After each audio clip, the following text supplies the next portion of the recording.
پیارے دوستو، آج ہم آپ کے سامنے ایک ایسا واقعہ لے کر آئے ہیں جسے آپ سنیں گے تو اللہ سے تعلق پیدا ہوگا اور آپ کو پتہ چلے گا کہ اللہ کتنا بڑا ہے اور اللہ کی قدرت کتنی بڑی ہے۔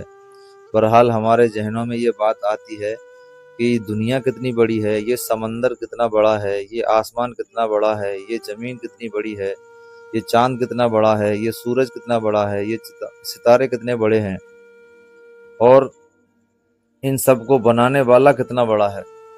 تو دوستو، اسی کے متعلق ایک واقعہ ہے، حضرت لقمان کا واقعہ اور ان کے طوطے کا واقعہ۔ دوستو، حضرت لقمان کے بارے میں آتا ہے کہ اللہ نے ان کو ایسی حکمت بخشی تھی کہ ان کے آگے جڑی بوٹیاں آ کر خود بتاتی تھیں کہ ہم اس مرض میں کام آتے ہیں، ہمارے اندر اللہ نے یہ صفت رکھی ہے، ہمارے اندر یہ صفت رکھی ہے۔ تو دوستو، انہی کے متعلق ایک واقعہ ہے حضرت لقمان کے بارے میں۔ دوستو، اللہ نے قرآن پاک میں پوری سورت اتاری ہے اور ان کے واقعات بہرحال آپ نے بہت سنے ہوں گے۔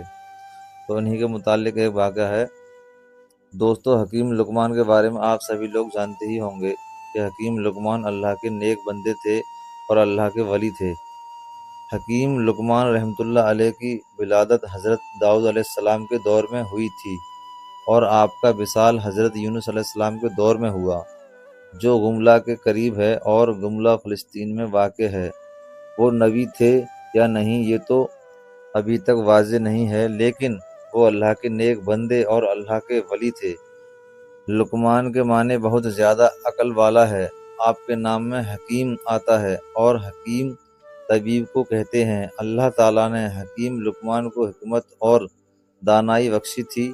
آپ کی حکمت کی یونان میں بہت مشہوریت ہے، جسے طب یونانی کہتے ہیں۔ قرآن پاک میں اگر کسی کا ذکر آ جائے تو وہ چیز بڑی عظمت والی اور اس کا وقار اور بلند ہو جاتا ہے، مگر یہاں تو اللہ تعالیٰ نے حکیم لقمان کے نام سے ایک پوری سورت نازل فرمائی ہے۔ اس کے حکمت اور دانائی کے بہت سارے واقعات موجود ہیں۔ ان میں سے ایک واقعہ آج آپ لوگوں کے سامنے پیش کر رہا ہوں۔ کہا جاتا ہے کہ حکیم لقمان کے دور میں ہر چیز کو زبان دی تھی، ہر بے زبان کو زبان دی تھی۔ جڑی بوٹیاں خود بول کر حکیم لقمان کو بتا دیتی تھیں کہ ہم اس مرض کی دوا ہیں یا اس مرض کی شفا لو۔ اس حوالے سے ایک واقعہ بہت مشہور ہے۔ حکیم لقمان نے سمندر کے دوسرے کنارے کو ڈھونڈنے کا فیصلہ کیا۔ ان کے پاس ایک طوطا تھا جو ان سے باتیں کیا کرتا تھا۔ حکیم لقمان نے اپنی حکمت سے جڑی بوٹیوں سے ایک ایسی دوا تیار کی جس کے کھانے سے طوطا بغیر کچھ کھائے پیے اور بنا تھکے 6 مہینے تک اپنی اڑان کو جاری رکھ سکتا تھا۔ حکیم لقمان نے 2 ایسی گولیاں تیار کر دیں، ایک اپنے طوطے کو کھلا دی اور دوسری گولی طوطے کے گلے میں باندھ دی، اور طوطے کو نصیحت کی کہ تم اس گولی کو کھا کر 6 مہینے بنا تھکاوٹ کے، بنا بھوک پیاس کے اڑ سکتے ہو، اور ساتھ ہی یہ نصیحت کی کہ اگر تمہیں کہیں پر بھی بھوک اور پیاس اور تھکاوٹ محسوس ہو تو تم دوسری گولی کھا کر وہیں سے واپس ہو جانا اور آگے مت جانا۔ طوطے نے حکیم لقمان سے اجازت لی اور سمندر کی طرف اڑ چلا۔ طوطا مسلسل اپنی اڑان 6 مہینے تک جاری رکھے ہوئے تھا، لیکن اسے ابھی تک سمندر کا دوسرا کنارہ نہیں ملا۔ طوطے کو اڑتے ہوئے اب 6 مہینے سے زیادہ کا وقت ہو گیا تھا۔ اب اسے بھوک اور پیاس محسوس ہونے لگی، تھکاوٹ کا بھی احساس ہونے لگا تھا، مگر یہاں تک جہاں وہ جا چکا تھا وہاں سمندر کا کنارہ تو دور، کوئی پتھر یا چٹان بھی نہیں ملی تھی جس کے اوپر وہ بیٹھ کر سانس لے سکتا تھا۔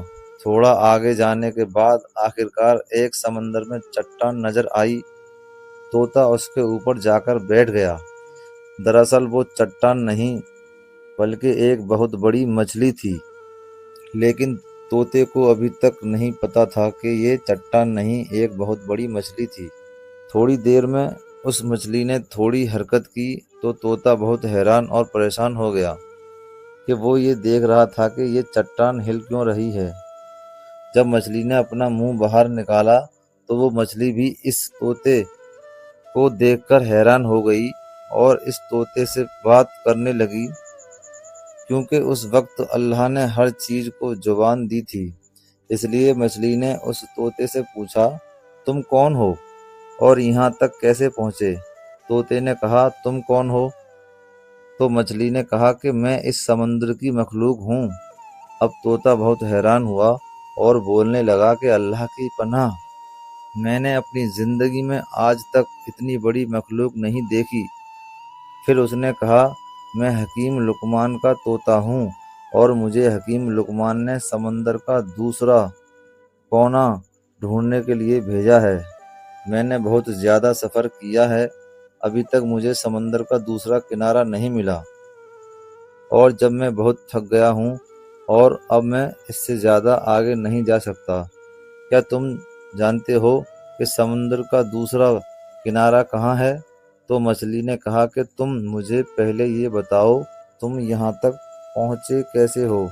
نہ تو یہاں پر کوئی پہاڑ ہے، نہ ہی کوئی جنگل ہے، نہ ہی کوئی درخت ہے، پر تم بیٹھ کر آرام کر کر یہاں تک پہنچ سکے۔ تب اس نے حکیم لقمان کا سارا ماجرا اس مچھلی کو بتا دیا۔ پھر مچھلی نے کہا، سمندر کا دوسرا کنارہ کہاں ہے یہ مجھے نہیں معلوم، لیکن میں اتنا کر سکتی ہوں کہ تم جہاں سے آئے ہو میں تمہیں وہاں پہنچا سکتی ہوں، کیونکہ اگر میں سمندر کے اندر جاتی ہوں تو بہت بڑی مچھلیاں سمندر میں موجود ہیں جو مجھے کھا سکتی ہیں۔ طوطے نے کہا، ٹھیک ہے، تم مجھے وہاں بھیج دو جہاں سے میں آیا ہوں۔ مچھلی نے کہا کہ تم میری پیٹھ کے اوپر بیٹھ جاؤ۔ طوطے نے ایسا ہی کیا، مچھلی کے پیٹھ کے اوپر بیٹھ گیا اور پھر مچھلی نے پلک جھپکتے ہی اس طوطے کو اس جگہ پر پہنچا دیا جہاں سے وہ چلا تھا۔ طوطا یہ دیکھ کر کہنے لگا کہ مجھے تو 6 مہینے لگے تھے وہاں تک پہنچنے میں، اور تم نے تو مجھے پلک جھپکتے ہی یہاں پہنچا دیا۔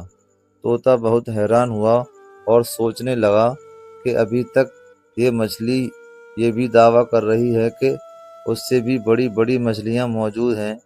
طوطا حکیم لقمان کے پاس گیا اور جا کر اپنا سارا ماجرا سنا دیا۔ حکیم لقمان نے جب یہ سارا ماجرا سنا تو بہت حیران ہوئے اور اللہ کی بارگاہ میں سجدہ کیا اور کہنے لگے کہ اللہ، بے شک تو ہی جانتا ہے کہ سمندر کا دوسرا کنارہ کہاں ہے۔ تو پیارے دوستو، آپ کو اس سے یہ سبق حاصل ہوتا ہے، ہم سب کو یہ سبق حاصل ہوتا ہے کہ اللہ کی قدرت میں ہمیں کوئی شک نہیں کرنا چاہیے، کیونکہ اس میں کوئی شک کی گنجائش نہیں ہے۔ دوستو، اللہ کتنا بڑا ہے یہ تو اللہ ہی جانتا ہے، ہم تو صرف تصور کر سکتے ہیں کہ ہاں اللہ کتنا بڑا ہوگا۔ اللہ سب سے بڑا ہے دوستو، اور اللہ کے قدرت میں ہر چیز ہے۔ پیارے دوستو، اگر آپ کو یہ ویڈیو پسند آئی ہو تو آپ اس ویڈیو کو ایک لائک ضرور کر دیں اور ایک پیارا سا کمنٹ کر کے ویڈیو کو شیئر ضرور کر دیں۔ اور دوستو، اگر آپ نے ابھی تک ہمارے چینل کو سبسکرائب نہیں کیا ہے تو آپ ہمارے چینل کو سبسکرائب کر لیں اور بیل آئیکن کے بٹن کو دبا دیں۔ دوستو، آپ کے لائک کرنے سے یہ ہوگا کہ یوٹیوب، فیس بک، انسٹاگرام اس ویڈیو کو اور لوگوں تک پہنچائے گا، اور آپ کے شیئر سے یہ ہوگا کہ ہو سکتا ہے اللہ تعالیٰ ہمارے ایک شیئر کی وجہ سے کسی کی زندگی بدل دے، کسی کو توبہ کی توفیق دے دے، یا کسی کو نماز کی توفیق دے دے۔ پیارے دوستو، ویڈیو کو پورا دیکھنے کے لیے آپ کا بہت بہت شکریہ۔